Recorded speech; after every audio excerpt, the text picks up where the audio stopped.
The greatest feeling in the world was holding my own gun. I'm hypertensive, but all my decisions been wholesome. My independence had me flipping on siblings I stole from. Said I'm just big and loud. Well, £1/2 pound is my silent treatment. I punched out plugs I could've stopped from eating. Jackie Gleason on the TV while his mama's sleeping. That plate was made, or he got that chick filleted like she Polynesian. The fucking niggas do to me though. So I stand there blinded while my jewelry glow.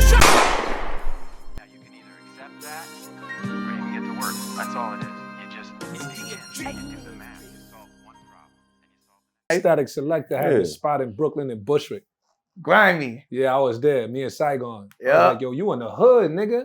We was there for 12 years. That's where we did all our shit. The little spiral stairs that come down in the crib. Motherfuckers sleeping on the stairs. Hell yeah. The show-off basement is legend in hip-hop, bro.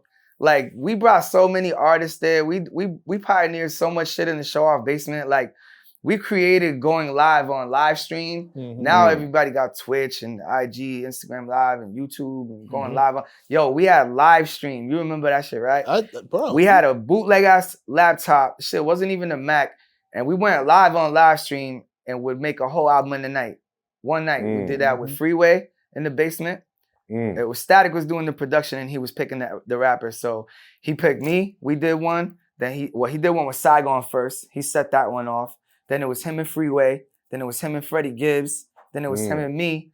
And then like once he perfected it, that's how Trill Static came about with him, with Bun B and Static started doing the album in the day. And then they took it to where it's at now, where it's like major. Like now it's like they got corporate sponsors, they doing vinyl. Crazy, you got rappers like Paul Wall flying in and just to get on this tape and then flying home same night. Like he hopped off the plane. There's a hip hop guy right here. You know what I'm saying? People always, how's Paul Wall? He's hip hop. He flew all the way to New York, walked into the motherfucking Sweet Chick, wrote his rhyme, spit the shit, got back on the plane and went home same night. Wow. That's hip hop. Wow. You know what I mean? That's dope. So that's dope.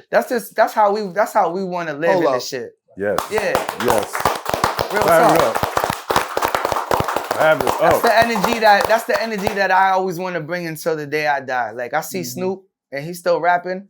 And so sometimes people be like, damn, yo, like, when you gonna stop rapping? You got 50 albums already. You've been rapping since a little kid. Like, you're not sick of that shit? Hell no, I'm not sick of that shit. I love this shit. I'm gonna rap until I don't love it no more. You feel me? But I feel like I'm always gonna love it. We the only people that put a age limit on our shit. You know what I mean? We talked Truly about that. just us. Yeah. And I don't mean black people, I mean hip hop. Hip hop, correct. Our genre is the only one who get him out of here. Couple years, bring in the next guy. Ageism to the point where we sacrifice our best, some of our best creatives. It's disgusting. I got in an argument with a dude from Rolling Stone over that whole thing, like back in the day. Yeah, early Rolling Stone. I don't even know if he actually worked there. He was just but this dude looked like leather pants, wallet chain, taco meat showing, leather vest, silvered out. And me and him were having a conversation about something, and he was like, "Yo, you're really on point. Like, what are you here for?" And I was like, "Oh, I'm having a meeting to talk about." And I mentioned the rapper we were supposed to, and he rolled his eyes at me. And I always like, who's the rapper? I forgot. I honest to God forgot. Okay. But it was somebody I was assigned to talk to. He was gonna be at Rolling Stone, and I was supposed to meet him there and then move from there. We got into this huge argument, which really should have been a much better argument because I'm good at arguing, but I had no points with him. He started shutting me down as far as like hip hop.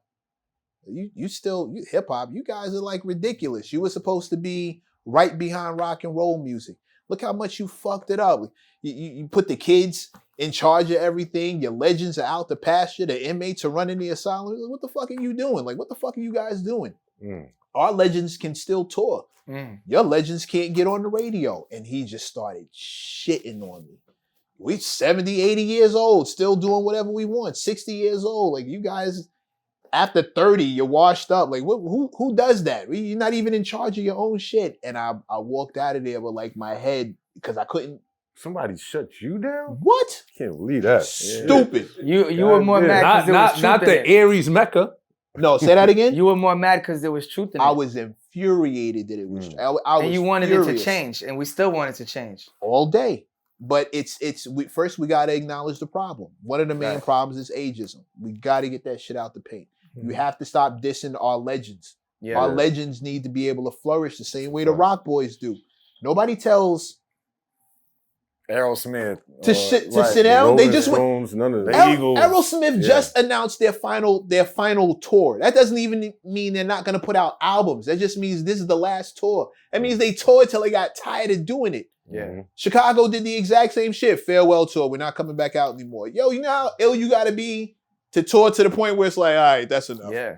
It's like Darius Rucker from Hootie and the Blowfish. He just dropped a new record.